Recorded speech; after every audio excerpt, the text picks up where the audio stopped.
Of course, there will be. Livestream e-commerce and the current influencer economy are actually very important forms of the attention economy. They have attracted significant market attention and play a crucial role in the current transformation of new channels. But it is undeniable that this is just one model among the emerging channels. It cannot represent the future of China's economic development, nor can it stand for the entirety of every category or every brand's growth. It is a very, very important modern emerging channel, a new method within the development of categories, brands, and the economy, built on the foundation of today's new traffic economy. However, this does not represent the whole of the economy. Therefore, we need to analyze this matter scientifically and calmly. It is a very important change in the revolution of modern channels, and it provides better experiences, more efficient methods. However, this certainly does not constitute the entirety of what is now called the new economy. We must not generalize from a single aspect. But secondly, we also cannot ignore the concept, right? We tend to think that the attention economy, the traffic economy, and live stream e-commerce represent the entirety of China's economy. Some even believe that now that Pinduoduo has surpassed Alibaba, the Pinduoduo model, targeting lower-tier markets and lower-income groups, represents the whole of China's economy. These may reflect some of the current challenges, temporary difficulties, and certain characteristics of the times, but they do not represent the entirety of China's economy. I believe China's economic future will still move toward high-quality, affordable goods, meeting essential public needs, and fulfilling aspirations for a better life, while effectively addressing unbalanced, insufficient productivity. So, to overcome these difficulties and move in this direction, industries must upgrade. Only real industry strengthens the nation. Therefore, technology and finance ultimately serve the real economy, and technology, in the end, serves consumption and people. The principle is the same. So from this perspective, I personally am very supportive of the development of Chinese industry, the growth of Chinese consumption, the integrated development of Chinese technology and consumption, and I also support the continuous emergence of new channels, new brands, and new ways of applying technology to empower the rise of Chinese consumption in this process.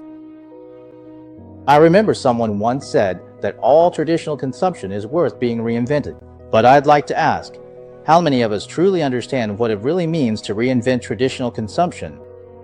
And how should we go about it? This requires generations of effort from Chinese entrepreneurs, brand operators, and innovators on the foundation of the industrial internet, truly rooted in the lifetime value of consumers and based on people's fundamental needs, right? To create our own unique Chinese style of enterprise management and culture, to build brands owned by Chinese people, to provide better products and services for the people of China, and to deliver high-quality products, excellent in quality and affordable.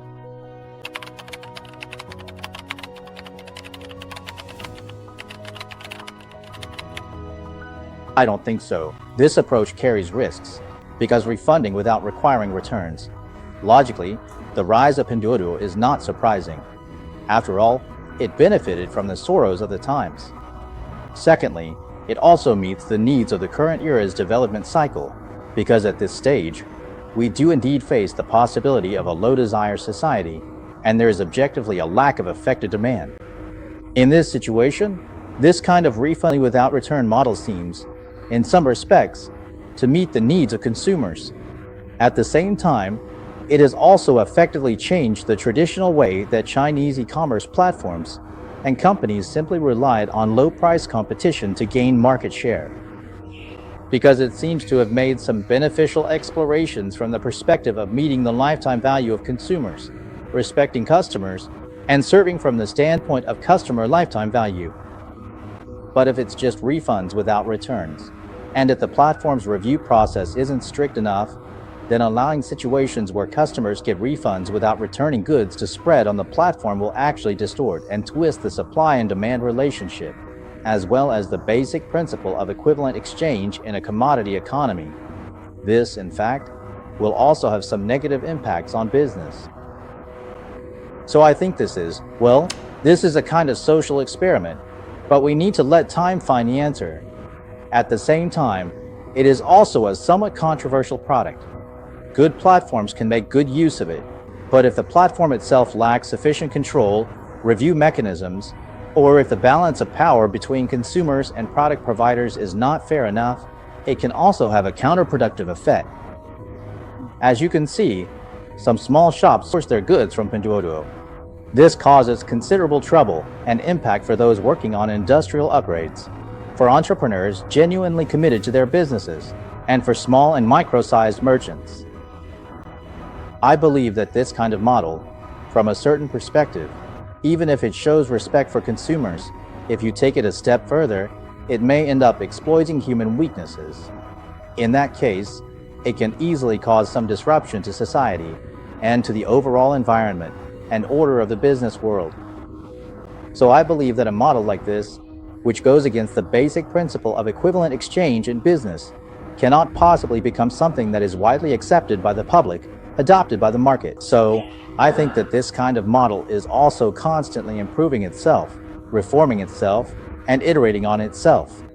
Of course, there will be more new models where the supply and demand relationship is balanced, the principle of equivalent exchange in business is respected, the spirit of contracts is upheld, and the rights of both the B end and C end are effectively respected as the platform develops.